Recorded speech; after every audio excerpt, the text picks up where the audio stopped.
Hello friends, मेरा नाम है कंवरपाल सिंह और आप देख रहे हैं कैप्स एजुकेशन। दोस्तों, आज हम चर्चा करने वाले हैं 20 ऐसे महत्वपूर्ण क्वेश्चनों की जो अक्सर कॉम्पिटिटिव एग्जाम में पूछे जाते हैं।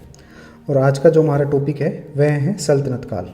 इससे पहले हमने एंशियंट इंडियन हिस्ट्री से संबंधित जितने भी टॉपिक हैं, स्टोन एज से लेकर और गुप्तोत्तर काल तक, उन सभी टॉपिक के महत्वपूर्ण क्वेश्चनों पर हमने चर्चा की है। अगर वो वीडियो आपने नहीं देखे तो उनका लिंक है आपको डिस्क्रिप्शन में मिल जाएगा।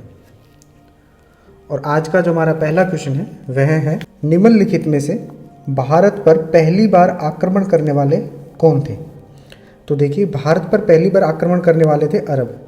इन्होंने 712 ईस्वी में एक अरब आक्रमणकारी था मोहम्मद बिन कासिम। इसने सिंध पर आक्रमण किया था और उस समय जो सिंध के शासक थे वह थे दाहिर। तो इस क्वेश्चन का जो राइट आंसर हो जाएगा वह है ऑप्शन सी है, अर्थात अरब आक्रमणकारी। नेक्स्ट क्वेश्चन है हमारा, तराइन की पहली लड़ाई निम्नलिखित में से किनके मध्य में हुई थी। देखिए, तराइन के दो युद्ध हुए थे, एक तराइन का प्रथम युद्ध और एक तराइन का द्वितीय युद्ध। प्रथम युद्ध ये 1191 ईस्वी में हुआ था और द्वितीय युद्ध हुआ था 1192 ईस्वी में।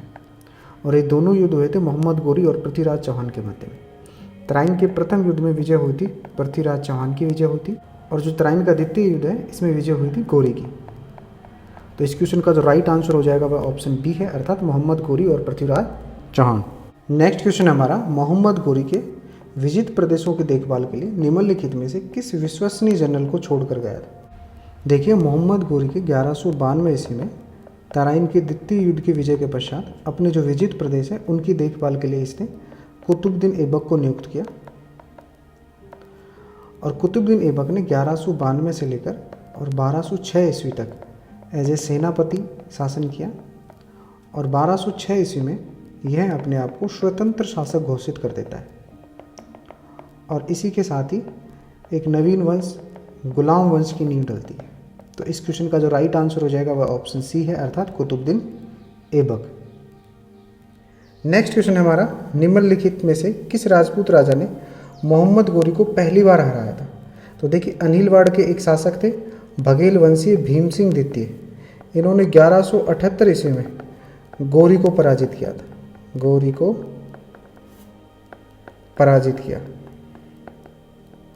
तो इस क्वेश्चन का जो राइट आंसर है वो हो जाएगा ऑप्शन बी, अर्थात बघेल वंशीय भीम सिंह द्वितीय। निम्नलिखित को काल क्रम अनुसार रखें। तो देखिए, यहाँ पर सल्तनत काल के 5 वंश दिए हुए हैं, तो इनको अगर हम काल क्रम अनुसार रखेंगे तो सबसे पहले जो शासन किया था वह किया था गुलाम वंश ने 1206 से और 1290 ईस्वी के मध्य में। उसके बाद में खिलजी वंश आए थे, 1290 से 1320 ईस्वी तक खिलजियों ने शासन किया। खिलजियों के बाद में तुगलक आए थे, इन्होंने 1320 ईस्वी से लेकर और 1414 ईस्वी तक भारत पर शासन किया। उसके बाद में आए सैयद, इन्होंने 1414 से और 1451 ईस्वी तक दिल्ली पर शासन किया। सैयद के बाद में आए थे लोधी, इन्होंने 1451 ईस्वी से लेकर 1526 ईस्वी तक भारत पर शासन किया। तो देखिए, सबसे पहले आए थे गुलाम जो 4 नंबर पे दिए हुए हैं, फिर खिलजी आए थे जो दिए हुए हैं 5 पे, खिलजियों के बाद में तुगलक आए थे जो 1 पे दिए हुए हैं, तुगलक के बाद में सैयद आए थे जो 3 पे दिए हुए हैं, सैयद के बाद में लोधी आए हुए हैं ये जो 2 पे दिए। तो देखिए, 4, 5, 1, 3, 2 ये दिया हुआ है ऑप्शन सी में। तो इस क्वेश्चन का जो राइट आंसर हो जाएगा वह होगा ऑप्शन सी। नेक्स्ट क्वेश्चन है हमारा, कुतुब मीनार किस प्रसिद्ध शासक ने पूरा किया था। तो देखिए, कुतुब मीनार की जो नींव रखी थी ये तो रखी थी कुतुबुद्दीन ऐबक के द्वारा, और इसको पूर्ण करवाया था इल्तुतमिश ने। आंधी तूफान से जब इसकी इमारतें नष्ट हो गई थी तो उनको जो मरम्मत करवाने का कार्य किया था फिरोज शाह तुगलक के द्वारा। तो इस क्वेश्चन का जो राइट आंसर हो जाएगा वह होगा ऑप्शन बी, अर्थात इल्तुतमिश। नेक्स्ट क्वेश्चन हमारा, कुव्वत उल इस्लाम मस्जिद का निर्माण निम्नलिखित में से किसके द्वारा किया। तो देखिए, कुव्वत उल इस्लाम मस्जिद है ये वर्तमान में कुतुब मीनार के अहाते में स्थित है, और इसका जो निर्माण कार्य करवाया था कुतुबुद्दीन ऐबक के द्वारा। तो इस क्वेश्चन का जो राइट आंसर हो जाएगा वह है ऑप्शन ए, अर्थात कुतुबुद्दीन ऐबक। नेक्स्ट क्वेश्चन हमारा, निम्नलिखित में से दिल्ली का पहला प्रभुत्व संपन्न सुल्तान कौन था। तो देखिए, वैसे तो पहला जो सुल्तान था वो माना जाता है कुतुबुद्दीन ऐबक को, लेकिन इसने कभी भी सुल्तान की उपाधि धारण नहीं की, बल्कि सिपह सालार की उपाधि से ही अपने आप को संतुष्ट रखा। लेकिन जो इल्तुतमिश था ये पहला सुल्तान था जिसने सुल्तान की उपाधि धारण की, अपने नाम के सिक्के जारी करवाए। तो इस प्रकार से जो पहला प्रभुता संपन्न सुल्तान होगा वह होगा इल्तुतमिश। ये इसे ही गुलाम वंश का वास्तविक संस्थापक भी माना जाता है। नेक्स्ट क्वेश्चन है हमारा, दिल्ली के सुल्तान का पद संभालने से पहले बलबन किस सुल्तान का प्रधानमंत्री था? तो देखिए बलबन है ये नासुरुद्दीन महमूद का प्रधानमंत्री था। नासुरुद्दीन महमूद ने इसे उलुग खां की उपाधि भी दी थी।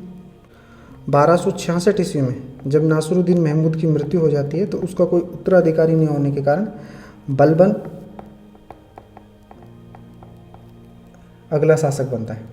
तो इस क्वेश्चन का जो राइट आंसर हो जाएगा वह है ऑप्शन ए अर्थात नासुरुद्दीन। नेक्स्ट क्वेश्चन हमारा, चंगेज खान ने जलालुद्दीन का पीछा करते हुए किसके शासनकाल में भारत की सीमाओं पर आक्रमण किया? तो देखिए जलालुद्दीन मांगबरनी है ये 1220-21 ईस्वी में भारत की सीमा पर घुसा था। इसका पीछा करते हुए चंगेज खान भी आया। जलालुद्दीन ने इल्तुतमिश से सहायता मांगी लेकिन इल्तुतमिश सहायता करने से मना कर देता है और इसी कारण से 1228 ईस्वी में पुनः लौट जाता है जलालुद्दीन मांगबरनी और इसके पीछे पीछे चंगेज खान भी लौट जाता है। तो इस प्रकार से इल्तुतमिश की समझदारी से भारत पर मंगोल आक्रमण का खतरा टल जाता है। तो इस क्वेश्चन का राइट आंसर होगा ऑप्शन बी अर्थात इल्तुतमिश। नेक्स्ट क्वेश्चन है, निम्न में से किसको शक्तिशाली एक समूह चिहलगानी के विनाश का श्रेय दिया जाता है? चिहलगानी 40 अमीरों का, तुर्की अमीरों का एक समूह था और इसका जो निर्माण था यह किया था इल्तुतमिश के द्वारा किया गया था और इसका जो विनाश या नष्ट किया गया था यह किया गया था बलबन के द्वारा। तो इस क्वेश्चन का जो राइट आंसर हो जाएगा वो ऑप्शन सी है अर्थात बलबन। नेक्स्ट क्वेश्चन हमारा, प्रसिद्ध त्यौहार नौरोज का प्रवर्तन किसने किया था? तो देखिए प्रसिद्ध त्यौहार नौरोज का प्रवर्तन किया था बलबन के द्वारा। बलबन के द्वारा दो फारसी परंपराएं और लागू की गई थी। उनका मुख्य कारण था दरबार की प्रतिष्ठा बढ़ाना और शिष्टाचार लागू करना, जिनमें आ जाती है, एक तो आ जाती है सिजदा और दूसरी आ जाती है पैबोस। सिजदा में क्या होता था, झुककर सलाम करना पड़ता था, जबकि पैबोस में सुल्तान के पैर के अंगूठे को चूमना पड़ता था। तो इस क्वेश्चन का जो राइट आंसर हो जाएगा वो हो जाएगा बलबन अर्थात ऑप्शन डी। नेक्स्ट क्वेश्चन है, उत्तर भारत की प्रथम मुस्लिम महिला शासक थी? देखिए उत्तर भारत की जो प्रथम महिला मुस्लिम शासक थी वह थी इल्तुतमिश की बेटी और उसका नाम था रजिया सुल्तान।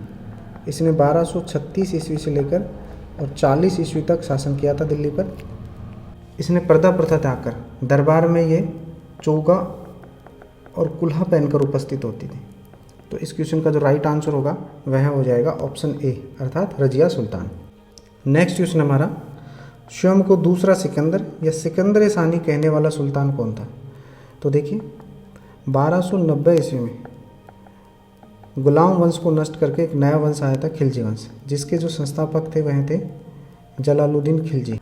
देखिए जलालुद्दीन खिलजी की इन्हीं के भतीजे या दामाद जिसका नाम था अलाउद्दीन खिलजी, इसके द्वारा इनकी हत्या कर दी गई। दिल्ली का शासन अपने हाथ में ले लिया। 1296 ईस्वी में अलाउद्दीन खिलजी शासक बना तो इसने अपने आप को सिकंदर सानी कहा अर्थात द्वितीय सिकंदर कहा। तो इस क्वेश्चन का जो राइट आंसर हो जाएगा वो ऑप्शन बी है अर्थात अलाउद्दीन खिलजी। नेक्स्ट क्वेश्चन है, सल्तनत वंश की विशालतम स्थायी सेना जिसका भुगतान सीधा राज्य द्वारा किया जाता है बनाई थी?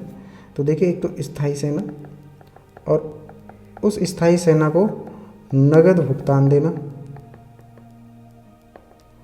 इसके अतिरिक्त घोड़ों को दागने की प्रथा और सैनिकों के हुलिया नोट करने की प्रथा ये चलाई थी अलाउद्दीन खिलजी ने।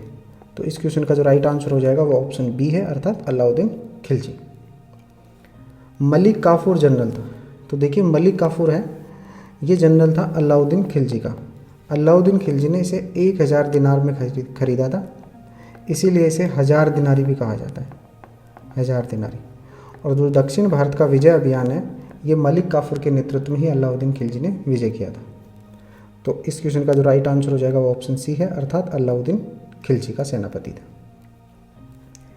नेक्स्ट क्वेश्चन है, बाजार विनिमय प्रणाली आरंभ की गई थी? तो देखिए बाजार विनिमय प्रणाली है ये अलाउद्दीन खिलजी के द्वारा प्रारंभ की गई थी और इसके नियंत्रण के लिए एक अलग से एक नया अधिकारी बनाया गया, दीवान ए रियासत। तो इस क्वेश्चन का जो राइट आंसर हो जाएगा वो ऑप्शन सी है, अर्थात अलाउद्दीन खिलजी के द्वारा। नेक्स्ट क्वेश्चन है, दिल्ली के निम्नलिखित सुल्तानों में से किसे इतिहासकारों ने विरोधाभास का मिश्रण बताया है? तो देखिए, एक इतिहासकार थे एल्फिंस्टन। इन्होंने तो मोहम्मद बिन तुगलक के बारे में कहा कि इनमें पागलपन के अंश हैं, जबकि एक दूसरे इतिहासकार थे आशीर्वाद लाल श्रीवास्तव। इन्होंने कहा था कि इनमें विरोधाभास का मिश्रण बताया था इन्होंने, और उसका कारण क्या था? देखिए, मोहम्मद बिन तुगलक एक बहुत बड़ा विद्वान भी था, फारसी अरबी का अच्छा विद्वान था, खगोल और गणित शास्त्र का अच्छा जानकार था। इसके बावजूद भी इसने जितनी भी योजनाएं चलाई उन सभी में ये क्या रहा? असफल रहा। इसी कारण इतिहासकारों ने इसे विरोधाभास का मिश्रण बताया है। तो इस क्वेश्चन का जो राइट आंसर होगा वह होगा ऑप्शन डी, अर्थात मोहम्मद बिन तुगलक। नेक्स्ट क्वेश्चन हमारा, आगरा नगर की स्थापना निम्नलिखित में से किसके द्वारा की गई थी?